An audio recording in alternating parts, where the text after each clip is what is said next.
Here we go. Hi. Hi. Everybody have a good long weekend? Yes. Good, good. Did we do a little real estate or did we do a little enjoying a family and a little downtime? And either one is a good answer. Downtime for me. Good for you. Good for you. 50-50 for me. 50-50. Okay. All right. Kind of 50-50 for me also. Oh. All right. Well, I appreciate you all joining me today. And what we're going to talk about today, first of all, I'm Kathy Verbeek and one of your foundational coaches. Today, we're going to really focus on buyers and the opportunity to write a sales contract. Is anyone working with a buyer right now?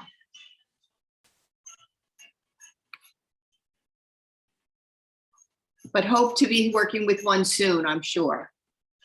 All right, well, you're in the right place. So I'm going to go ahead and I'm going to share my screen so that you can follow along.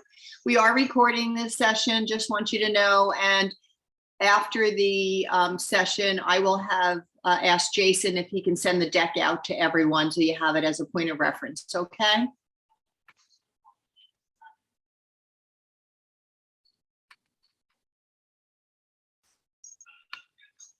All right.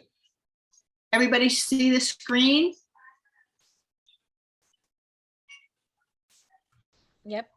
Okay, good. Thank you for that, because I'm just seeing the PowerPoint, so I appreciate. And let's make this interactive so that you have questions. This, of course, is just a reminder. You've got a lot of resource here available at our Bergen County partners, and please make sure that you're leveraging this as you go through and you're ramping up your career. And even when you become a seasoned agent, take advantage of all the resource. It's an amazing group. So, you know, I don't know if you saw my email today, but what I wanted to be able to do is really talk about, you know, you're working with a buyer. What do you need to know about working with a buyer as far as the paperwork that you have to complete with them, the conversations that you want to have with the buyer in presenting an offer, talking to the listing agent so you can understand what the priorities are of the seller, and then actually writing the offer. So this is just a reminder that now I'm in the Tenafly office, so we actually are still on .loop. Most of the other market centers are on DocuSign or transitioning to DocuSign. What's important to remember is that either one of these applications are really a file cabinet. So it's a virtual filing cabinet, and this is where you're housing your documents, whether you're working with a buyer or working with a seller. And it's important that you make sure that if you're in .loop, it's called a loop, and I believe in DocuSign, you're creating a room. This is where you're going to house all of your pertinent information that are required by our office to maintain for compliance. So it's very important that you take advantage of the checklists that are provided to you to make sure that you have it complete, because when you're in compliance and at time for a closing, you actually get paid, which is, of course, you know, we want to help people, but we also want to get a paycheck. So staying on top of that is very important. So, you know, whether you're working in DocuSign or .loop, you want to make sure we're talking about buyers today. So we're going to make sure we are choosing the appropriate templates for the transaction. And when we start by making sure that we have not only in .loop or DocuSign, but also in Command, the basic information for the transaction. So even if you're starting to work with the buyer, and I'm going to just stop sharing for a moment, but if you're starting to work with a buyer, you want to have them set up in Command as a contact, and you want that basic information. Does anybody remember the 4 key pieces of information that you need for a quality contact in Command? What do you think they are? It's the name, phone number, address, and email. Correct. Right? Very Okay. good. Yes. Yes. And that information carries you through because you want that in Command as your contact, and then you're setting them up as an opportunity. But also when you're setting your file up for DocuSign or for .loop, that detail information, if you enter it so that you end up with, in the details, your buyer information, your information as the agent. There is the efficiency of then auto-filling a lot of these documents, so you don't have to keep on typing information in. And we're all about being efficient. And it may, may have a little more time right now because perhaps you're working with one buyer, but over time, when you're working with multiple people, you want to be as efficient as possible, and you have to maintain accuracy of what you do. So I'm just going to go back to our screen. So now the documents that are important to have. So when you're working with a buyer, so I'm going to separate this out a little bit. The first three documents, the buyer agency agreement, the consumer information statement, and the dual agency form, those are documents. The way I work is I actually have those three documents signed up front. So I meet a buyer, I may be at an open house or someone who's been referred to me, and we have a buyer's consultation. Once I've explained the process to them, once I've explained how the transaction will work together and how we'll work together and what services I provide, there's paperwork that is follow-up to be signed. Show your value first.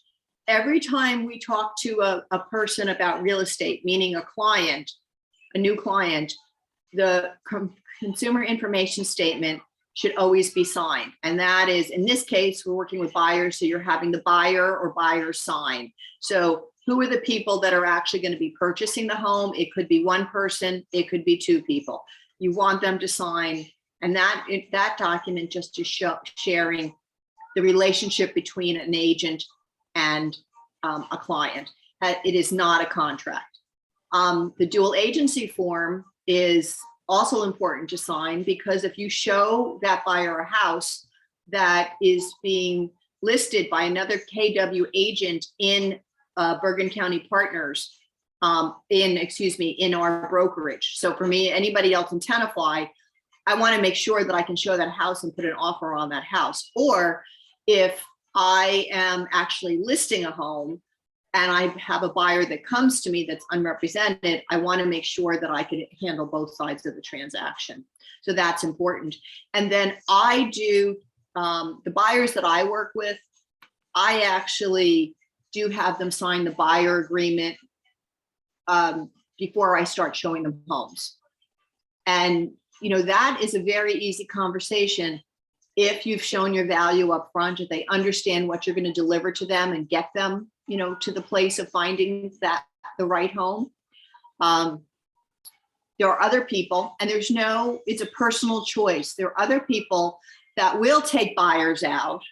And then what they do is they have the buyer agreement signed at the point that they've decided on a house. And the buyer agreement protects you, that says this buyer is only working with you. So a buyer agreement can be for one address. It could be for a day. For me, I typically do it for, let's say the person tells me they're renting. And let's say I start working with them today on November 29th, and their lease is up on April 1st. I typically will make the agreement through May 1st. And again, if I've shown my value, the length of time doesn't really matter, because they know I'm going to help them accomplish their goal. And I also make sure that everybody knows that, listen, at one point in time, if we find that it's not working out, we'll just rip up that agreement and we'll shake hands and we'll wish each other well. So, you never want to be in a situation where you find yourself in a situation where it's not working, right? Think about when any of us were dating, right? If it's not working, who wants to stay with that person, right? Same thing in business. Sometimes not all business relationships work. And so, people understanding. And again, you can do it for as little or as much. So it may be that the person is comfortable with you signing it for a month. Okay, that's fine. It becomes, if you've shown your value, it really doesn't become a big deal, and you have a lot of flexibility. But it is important because it does protect you. Any questions about that? All right, then let's keep on moving. So I do that up front. Now, we've taken the buyer out for houses and they now have found a home and they said, I'd like to put an offer on it. So what's going to happen is you've created either a file in Dotloop or a room in DocuSign for them. You've got their detailed information. You've got to bring in the documents so that you can write up that offer. We have the contract of sale, which is actually what the offer is written on, and I'm going to show you that shortly. The business affiliated forms, those are actually, there are two of them now. One of them is with Carnegie Title. There is another one that is for the home warranty program. So both of those need to be signed. If the home is older than 1978, there's a lead paint form that will have to be initialed and signed. And there also is a selling disclosure that will need to be initialed and signed.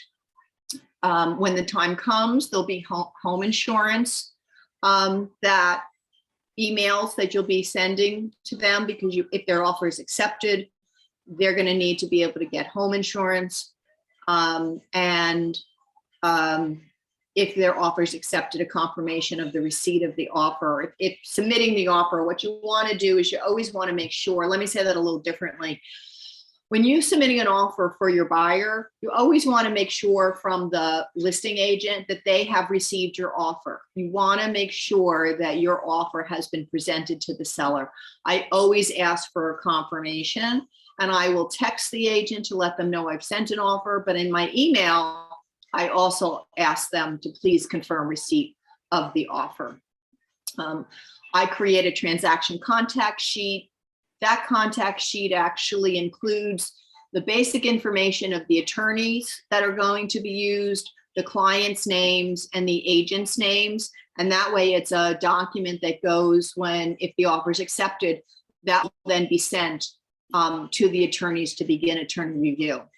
Offer accepted, you want to make sure you have a permission to advertise. Any advertising that you do for that particular property, you need to make sure that buyer has signed that piece of information, whether that's social media or something in hard copy.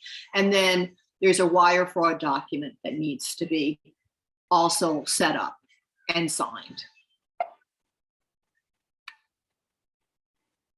Okay, so when we're actually submitting the offer, we're going to and I'll show you one of my letters that I send in when I submit an offer, but it includes the contract, the lead paint form that's been signed, the seller disclosure that's been signed.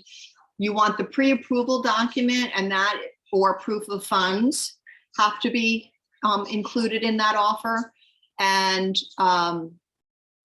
you also, again, I always tell an agent that I'm submitting an offer.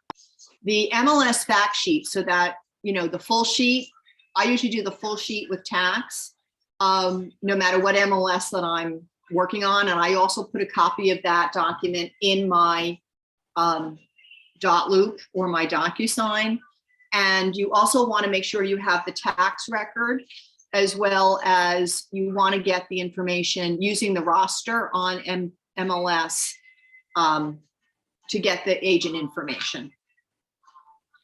So how do you obtain the tax records? Do you just go to the municipality and ask them for that tax records, or you find it on the NJMLS? You can find that on the NJMLS. Okay. And I'll show you that. We can go out and look at one just so you can see. I'll show you actually like places that I go to get information. Okay. So that you can actually see what it is. And I like to have a few things at my fingertips. Before I write an offer, I print out the page of the NJMLS. I print out the tax record. I also go out to the roster on MLS and I print off the agent information, what the listing agent information, because I'm going to need that to create the offer. Okay. And we can look at that in a little bit. Thank you. You're welcome. Good question. So, when I'm about to, before we talk about actually filling out a piece of paper, this really have to have, a conversation. And the conversation goes a couple of different ways. The first one is, you want to find out, your buyer has said to you, you'd like to submit an offer. they're going to want some guidance from you about what type of number they should be submitting. While you are giving them time to think about what type of offer they'd like, what type of closing date they're looking for, you want to reach out to the listing agent, because you really want to ask them as much information as possible. And you want to find out, and not every agent is going to be so forthcoming, but you want to, and can you guys see, or am I not showing my screen? I may not be sharing my screen.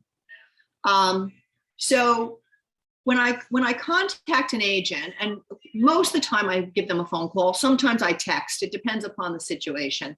So the first thing that what I want to know, if my buyer has said to me they're interested in submitting an offer, is I want to know, are there multiple offers? Are there any other offers on the table? And once I know that, and let's say there are multiple offers, I also want to ask, well, do you think that you're going to be planning a highest and best? Okay, so I want to understand, does everybody know what a highest and best is? Yeah. Okay, all right. So if they're doing a highest and best, I want to know that too, because that may change when I want to submit my offer. And again, I'm just gathering information. It's not my choice to make decisions for my buyer. I'm gathering information so that I can go back to my buyer to have a very qualitative conversation. I want to know, is the seller have, what's important to the seller? Is it price of the home? Are they looking for the most money? Is it their closing date? Do they have specific needs for a closing date? Do they need somebody that's just flexible because maybe they're buying another home, and so they need a little flexibility in the closing date? Maybe there's somebody that's looking for, they're gonna, a listing agent in this type of market may ask you, are you gonna waive the appraisal? And, it's just, you're not gonna automatically say no or yes on behalf of your buyer. You can ask, is that important to the seller? And you can have a conversation with your buyer. The same thing with home inspection. People may ask, the listing agent may say, well, what type of home inspection will you have? We, as representing our buyer, we're going to do a complete home inspection. It's a matter of whether you're going to what you're going to ask for to get fixed. And typically in this type of market, and you want to come across as a strong offer, you may focus on the big things. So when I write an offer, my offers, and I make sure my buyers are comfortable with it, says that the issues that we're asking to be addressed will focus on structural, environmental, and mechanical, and folded into that is safety. What that tells people is the listing agent and the seller, we're saying to them, we're not going to nickel and dime you. We're not going to be asking for little things. We're not going to be asking for cosmetic things. So let me pause there. Are there any questions about that? Have you heard about this before? I have, but I think if you can just clarify, I think structural would be maybe foundation or, or the roof, I guess. Correct. And environmental would be like oil tanks. Would be oil tanks. It could be termites. Okay. Could be radon. Okay. Those types of things. And then mechanical, it could be the furnace. It could be the hot water heater. Okay. And now just keep in mind, and not to go too much down a rabbit hole, but what that means is if it's not functioning, if it doesn't work, if it's old, that doesn't count. So a seller doesn't have a responsibility just because a furnace is old, just because a roof is old. If the roof doesn't leak, the seller has no responsibility to replace that roof. If the roof leaks, then the seller has, it's a fair request to say, please fix the leaks. It doesn't mean you're going to automatically look for a totally new roof. Some people will, but again, you want to be realistic, and how much does your buyer want that home? So those are all points of conversation and understanding it. And you want to put together, in this type of multiple offer situation, you want to put the strongest offer together. And the highest number isn't always the number that's going to win a bid. for a lot of times it's the total package. It's also using our preferred vendors. If you know that they're using one of our attorneys, you know that it's our attorneys get people to a closing table. When they use Carnegie Title, that we're able to get to the closing table. So when we use one of our preferred lenders, the mortgages, we get to the closing table. So the stronger you are and the more prepared you are, the best foot forward that you're showing for your client. So let's get into the guts of this.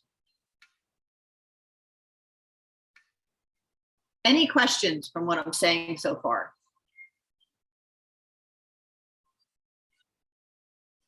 So we talked about this before, just going into the details to make sure you've set up your information, your basic information of each person, your buyers that are part of the transaction, and yourself as the buyer agent. If you have another buyer agent that you're working with, go ahead and add that information in. It saves you time later.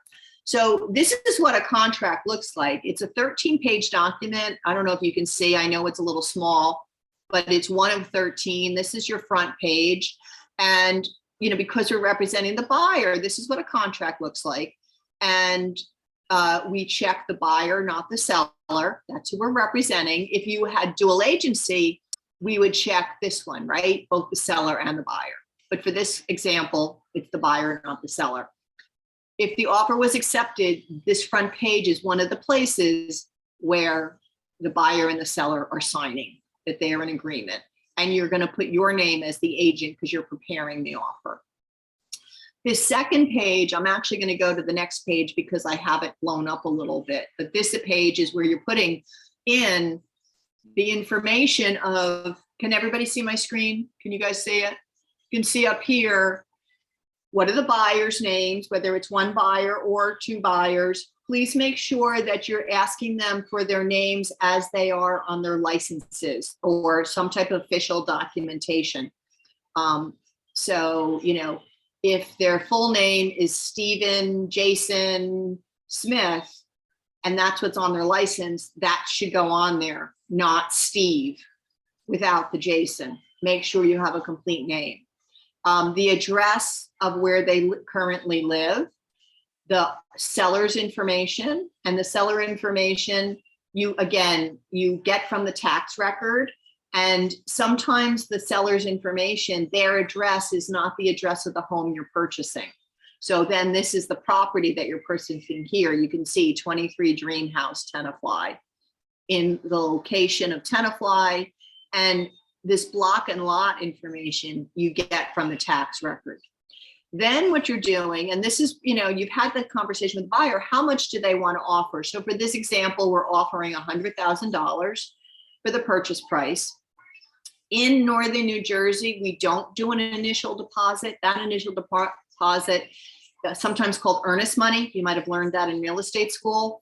A lot of times, you know, a buyer would put down $1,000. Doesn't really mean that much. So in Northern Jersey, we really have gone to not putting an initial deposit, and whatever deposit they're going to give goes into the additional deposit and then the balance of purchase. So in this example, the purchase price is $100,000. They're getting a mortgage of $50,000. 10 days after attorney review, they're going to give $5,000, and that goes to the seller's attorney and is put in escrow. So it means it's held in an account, just waiting for closing.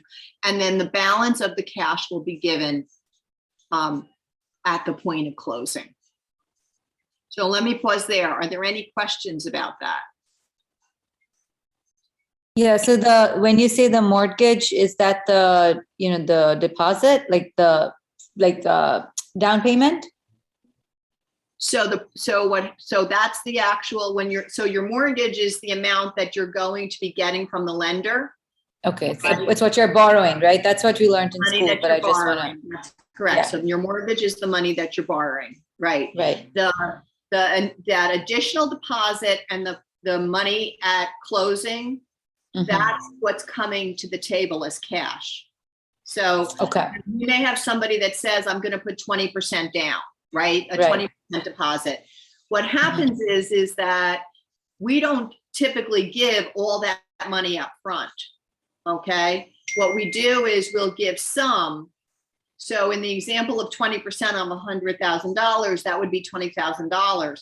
I may give 5 or 10 up front, and then Okay. I'm going to give the balance at closing. We don't need to have our money sitting in escrow. We'd rather have it in our own bank accounts or buyer's bank account to Okay. continue to earn interest, right? Does that make sense? Could you share your screen if you don't mind, just so I can look at that, the No names problem. correctly, if that's okay? Of course. Thank you. You're welcome. So do you see here this additional Yeah. deposit? So they had an additional, their total, they were getting a mortgage of $50,000. They were putting down $50,000 in cash, so a 50%, right, deposit. Mhm. But they Right. put $5,000 up front to show that they were serious buyers, and then the balance came with the point of closing. That's the 45,000. That money would come Okay. at the day of closing. Okay. Got it. Okay. Got it. Thank you. You're welcome. And then what happens is, I just want to check and see if I don't know if I made this. No, I didn't. Okay. So what happens is then on the next page, what this talks about is when the money is due. So the additional deposit is due 10 days after attorney review is completed.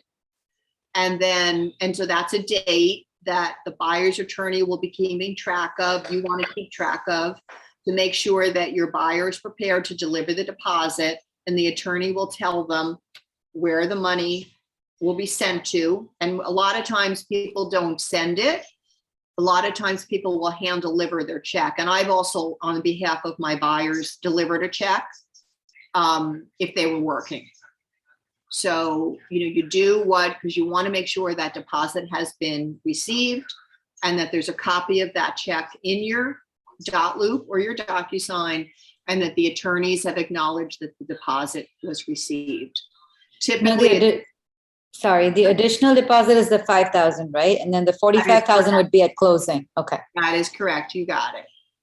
You'll notice here that this talks about the contingency of obtaining a mortgage. So here's that $50,000. I know it's probably small on your screen, but that mortgage amount of $50,000, this number here needs to match the same number that you have on page 2 that I just showed you.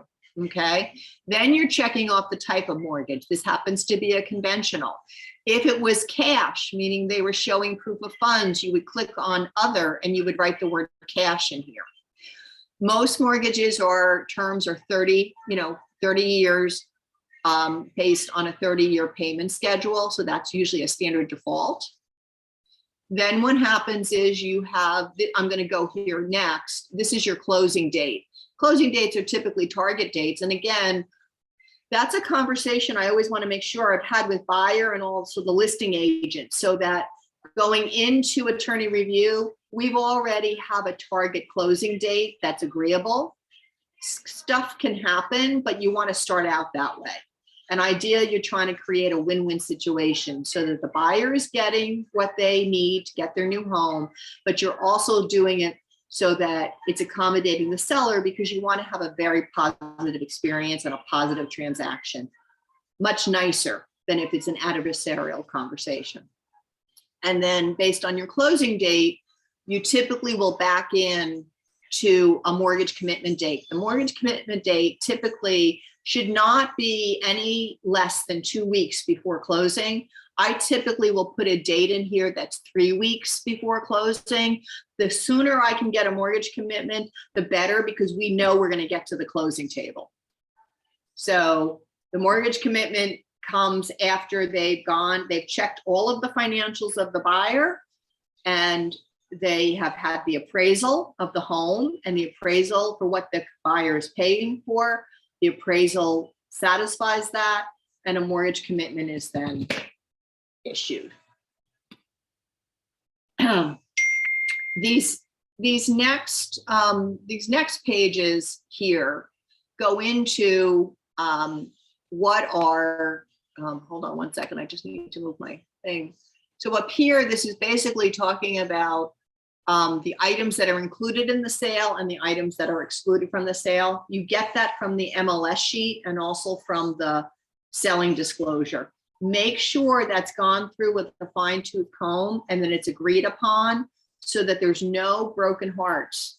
So for example, I just had a listing where originally the seller wanted to take the refrigerator because it's hard to get appliances.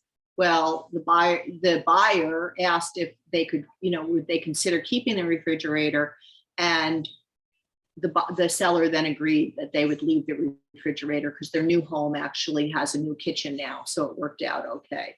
But you want to make sure that is very clear so there are no broken hearts or upset when it comes to closing. And somebody thought the chandelier was staying and there was never a conversation about the chandelier, as an example, okay?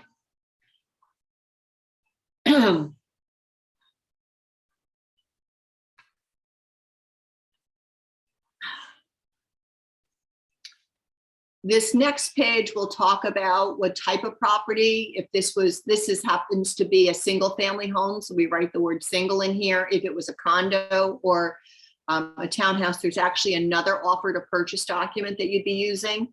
Or if there was a multifamily, you could put in multifamily. This happens, typically this is not applicable. This is about whether a house, like in a two-family, sometimes there are tenants in there. So when you're buying a two-family house, the tenant is coming with them. So that type of information would be filled out. If the house is older than 1978, then lead paint is applicable, and that lead paint document needs to get signed. And this also then talks about the right of the buyer to have inspections done. And I will tell you, New Jersey is very buyer friendly. Which is very good when you're representing the buyer. This will depend upon where the purchase is, what town this is in. So there's things here that are not applicable for most of our Bergen County area, like a cesspool or this point of entry water system. But they're there in case you happen to be buying something in that area. This talks about the inspection, the right of the buyer having the ability to have an in-home inspection, also to do a radon test. This is the termite, that environmental, that they have a right to be able to do that, and the buyer's right to inspection. And then you can see here, there is, if there happens to be, the home happens to be in a flood zone area, this would go into this section. There is Megan's Law. And then there's some additional information about air safety and zoning, bulk sales. The fact that if a buyer is buying a house, they must have home insurance. They're not going to be able to get a mortgage. They're not going to be able to complete the sale without insurance. This also is giving the right for walkthroughs to the house. And so if there are things that are adjusted during home inspection, a lot of times you'll do a 10-day walkthrough. If there are no things being done with home inspection, then you do a final walkthrough, either the day of closing or the night before closing. And that timing should always be reviewed with the attorney to make sure they're comfortable. Not every attorney is okay with you doing a final walkthrough the day before a closing. So you want to make sure everyone is comfortable with it. This next page, and I will be sending this deck to you all, so you will get this. This next page is an important page. This goes back to having that information for that listing agent. So this transaction, you're representing the buyer and you're putting in your information, and you also have to put in so here I'm representing the buyer, participating. This is where the listing information comes from, and I'll show you where you can get that information on NJMLS. This is just talking about closure and the fact of electronic signatures. I would recommend that you all take the time to actually go into DocuSign or go into Dotloop and actually bring up this offer to sale document and read it through. It's one of the things that I'm going to just stop sharing for a moment. It's one of the things that you want to become comfortable with, because there'll be a point in time when you're taking it's a first time buyer. They're going to want to understand the sections of this contract, and you want to be able to give them a high level overview. So get comfortable with it. Also, it's something that I print out a blank one and I give it to a buyer when I'm in the buyer consultation, because again, they have a chance to review it and ask me any questions. So this way, you're allowing them a chance to breathe and think about things before you're actually in the heat of a moment of an offer. And that might be time sensitive. So let me just pause there for a minute. I know I've been talking a lot. Questions? Is it making sense? It makes sense. But I think like once you actually have the document, then you can go over it, and then you might, like, I would probably have questions while I'm reading the document. So I need to do that first. Yes, I think that's true. And Anthony, I think you had your hand raised.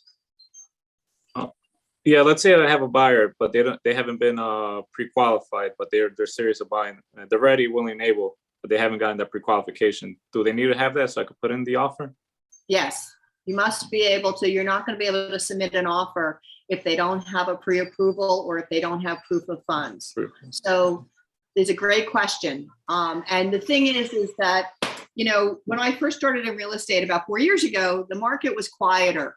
So, you know, we would tend to bring buyers out, or buyers would come to an open house and they weren't pre-approved yet. They were kind of just looking, right? Mm-hmm. Thing is that, and my first client I had, when I first took them out, they were not pre-approved. And I took them to one open house, because for me, what that allowed me to do is to get a sense of what their needs were, what did they like and what they didn't like. But after we spent that time that day, I said to them, the next time we go out, it's really important that you're pre-approved, because when you find the house you want, I want you to be able to put that offer in, right? So right now, Anthony, you describe a person that's ready, willing, but they're not totally able because they don't have that pre-approval. And there are some people that think, because of these online mortgage companies, oh, I can just get pre-approved in an afternoon. Well, they may get pre-qualified. It doesn't really mean they're pre-approved. You want to make sure your buyer can get to the closing table. So when you have that situation, so I've had that situation, and it's going to happen. You're doing a buyer consultation. And so I set them up. And what I'll say is, let's say I'll do the buyer consultation on, I'm going to make this up, on Monday, right? I give them the lenders. You know, you can use whoever you want, but let me give you some lenders that I know will get us to the closing table and people I've worked with, right? And what I'll do is I'll reach out to that lender and I'll make an introduction. And then the lender, if the buyer provides all the paperwork they need to provide, within, let's say, 2 to 5 days, you can usually get a pre-approval. It depends upon, you know, what's happening in the pipeline.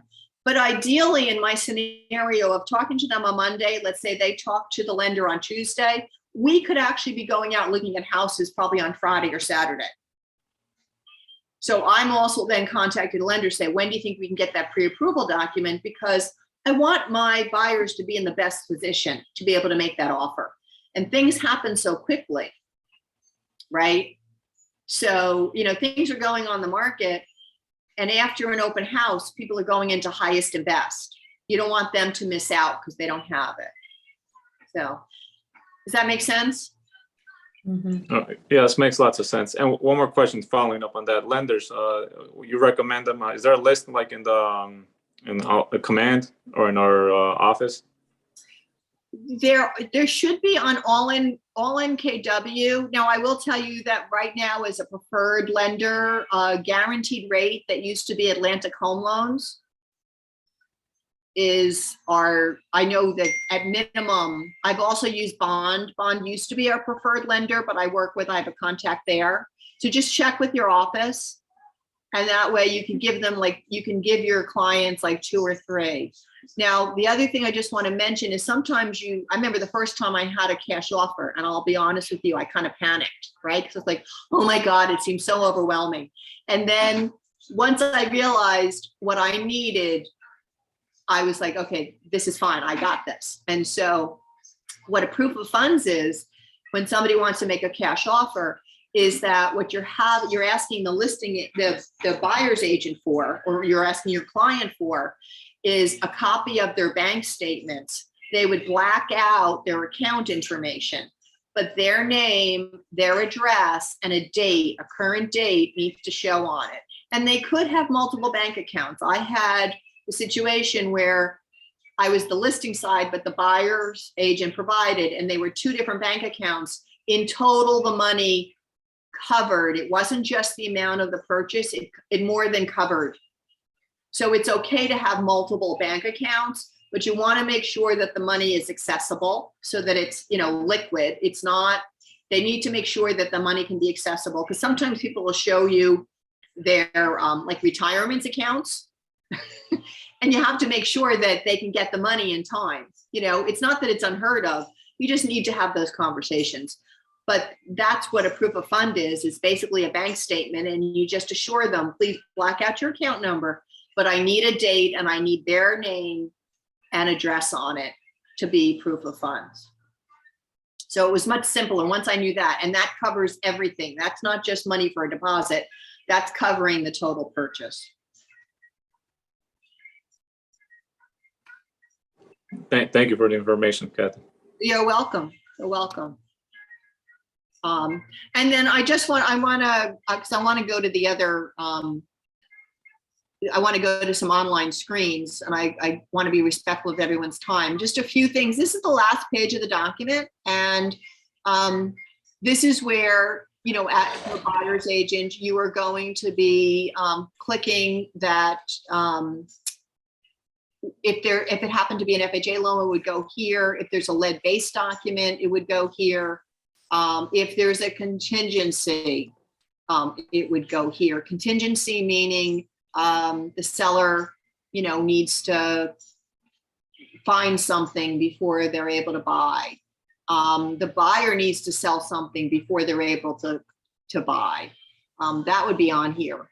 Earlier, I talked about the home inspection, focusing it on, see where it says additional contractual provision. What I typically write here would be on the closing date.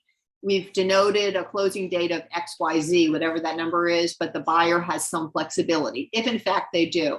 Also, home inspection. If we're saying that home inspection will focus on major structural, environmental, and mechanical, I'm going to put that as a line item over here. And then, again, this last page, at the time of offer being accepted, signed and initialed. We talked about some of these things already. I'm going to show you, actually, one of the things that I would like to show you is the type of letter I send when I submit an offer. So I'm going to show you that. And, the thing is that what I want you to keep in mind, and what we want you to keep in mind, is communication really is the key. Developing a nice rapport with the listing agent is really important. We just accepted an offer. I'm a listing agent for a house, and it's funny, the other day, the buyer agent and I were talking, and we both said we knew that it would be a nice transaction because of the way we were speaking with each other as we were discussing the offer. And that's what you want, is you want a win-win situation, and you want people to be, you have a fiduciary responsibility to your buyer that you're representing, but you can do that in a very professional and nice way with the listing agent. And because we want to be advocates for our clients, and it's in their best interest for everyone to really, you can see here, play nice in the sandbox. That's a much positive, and you get more done that way. So with a if the offer is accepted, a fully executed copy of the offer that's signed by both buyers and sellers. The documents that are associated are now sent to the attorney. As a buyer agent, you're the one who kicks off attorney review. So if the seller has accepted the offer, you're asking the listing agent for their attorney information, and you're going to be sending the letter that goes to both attorneys and then copies the agent on it. And I'm going to, I want to show you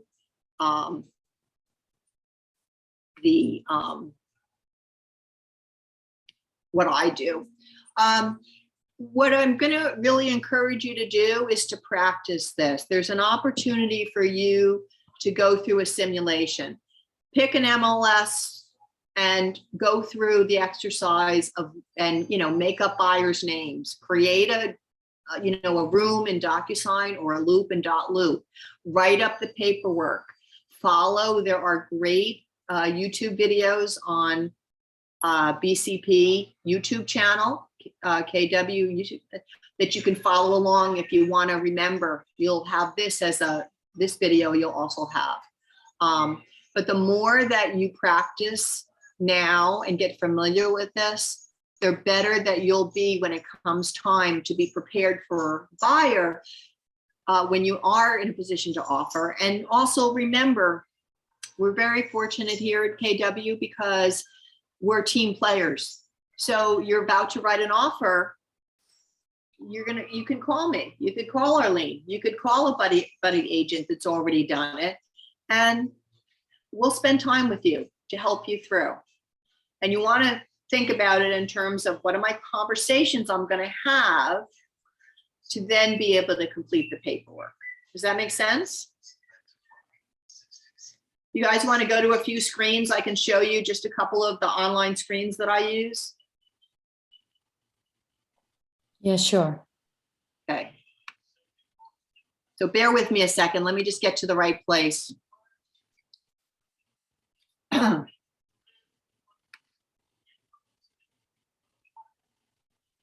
What I will tell you is that I know when I was a new agent, I took these type of classes multiple times. And then I think Nancy, you said it earlier, it's when you then actually do it, you're in the thick of it and you're actually writing the real information, that's when it all starts to come together, right? And that's when you're probably going to have more questions because now it's real, right? As we go through this exercise together and then you see the real, part of it, right? Let's see. Let me see.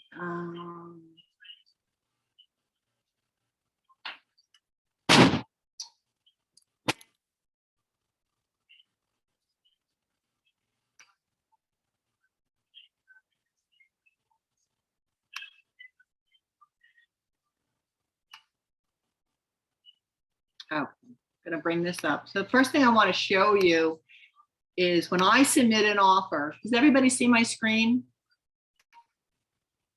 And are you seeing my, you see my email? It says, hello, Jeff. So this is a property that I closed on, but this is the letter that I have it as a template.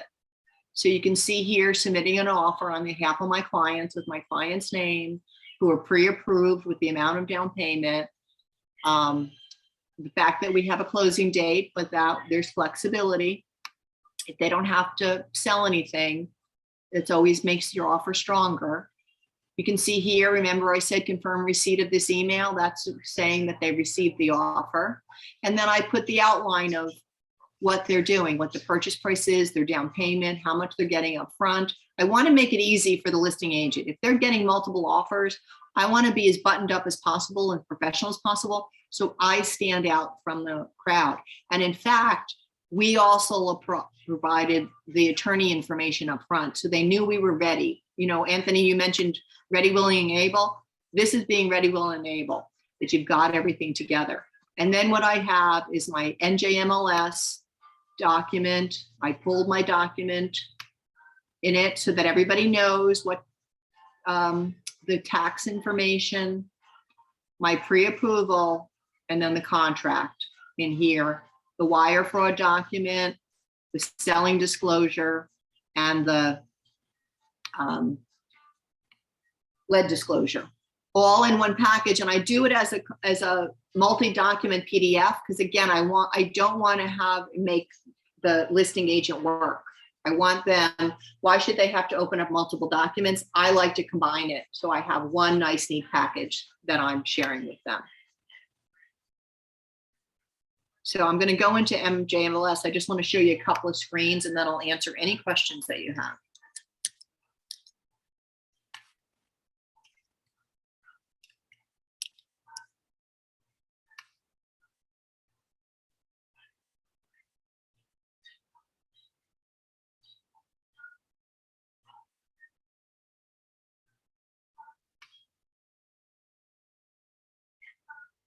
So typically, because I know I have a specific, are you guys seeing my screen? Are you seeing the address search up here? Yes. Yeah. Okay. So Yes. because I know that I have a specific location, and I'm just using an old search, but you can see here, I'm just using this one because it's the simplest way to get to the house that I'm going to put the offer on. And then you can see here, if I click on this, then what I would do is I would choose the full report with history and tax, and I would save it as a PDF because I want that in my DocuSign or I want that in my .loop. That's number one. Number two is, and I think, Manta, you asked this question before, where's the tax record? You see the T? That actually takes you into the tax record. Okay. Okay, and so you can see here are the names of the owners. Here's where you can see whether, this is going to tell you whether they actually still live in this particular house, or whether sometimes you're going to see, like, here's the house that they own, but their mailing address is actually in a different location. And you want to make sure that you're picking up on that. So remember that block number and that lot number I needed right here on the tax record. So you get a lot of good information right at your fingertips. So it's a very important document that really just makes it easy. It also is something that I like to be able to tell my clients approximately based on the tax record how big the actual house is. So when I'm showing houses, I always make sure I take a look at that. And the square footage, does it include the basement, or typically it doesn't include? It typically, so what happens is that square footage on the tax record, what you're doing is they're typically measuring from the street level and above. Now, there are times when if a Cape, so you may see a house that the square footage is like a Cape Cod, and it's showing that the square footage is 1,000 square feet. That would be square footage most likely. And let's say you went upstairs in the attic and they turned the attic into bedrooms or into offices. Most of the time that square footage isn't accounted in for that second level because you don't account square footage for attics and the house wasn't reassessed. The difference where the basement may be included is, think about like a bi-level or a split level. Or like a raised ranch where street level is walking into the basement, that's when you want to double check what the square footage is including. Okay, but 9 times out of 10, it's not including basement. Make sense? And then here's where you can find, if you want to look up another agent, I always go in here and I look for members, and I can type in my name and click search. And now, because on the contract, you're going to have to fill out my license number. You're going to need my email address, my telephone number. You're going to need the company's information. That way I have that ready to go. And you can either copy and paste from here into the document, or in the beginning, I used to print this out just so I had a hard copy, because I also like to keep it. I do keep some hard copy files for myself because I just want easy access. So, all right. I know I said a lot.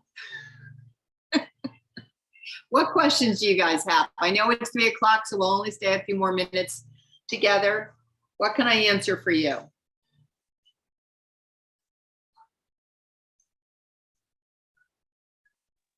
Hi, Kathy. Hi, Adrian. How are you? Good, how are you? I'm good. I just wanted to know, where can we access this class recording? Because I wanted to go back and rewatch it.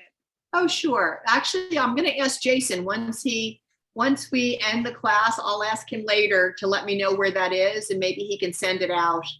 I don't know if it'll get posted to the YouTube or whether we'll just send it out as a link, but thank you for asking. Okay, thank you. No problem. So I hope that means it was helpful today. I know it was a lot. A lot of good information, well needed. Well needed, and I will tell you that a presentation crafted by Arlene Bianco, I put my touches on it. We come from, every agent is going to come a little bit differently of how they put their information together, but I think overall, I hope this gives you a good overview of where to start and the types of conversations that are important to have so that you're representing your buyer in a very authentic way, because you want to make sure everything that you do is you're doing on their behalf, right? And not, even though we may make some decisions, you can always give them choices. Here's some things to think about, right? You can either choose A or you can choose B. We want to make sure that they're choosing what makes sense for them, and we can help them with the risk and reward. So I want to thank you all for your time today and your interaction. And I look forward to seeing you in other classes, and have a great real estate week. And if you have any questions, you know where I live.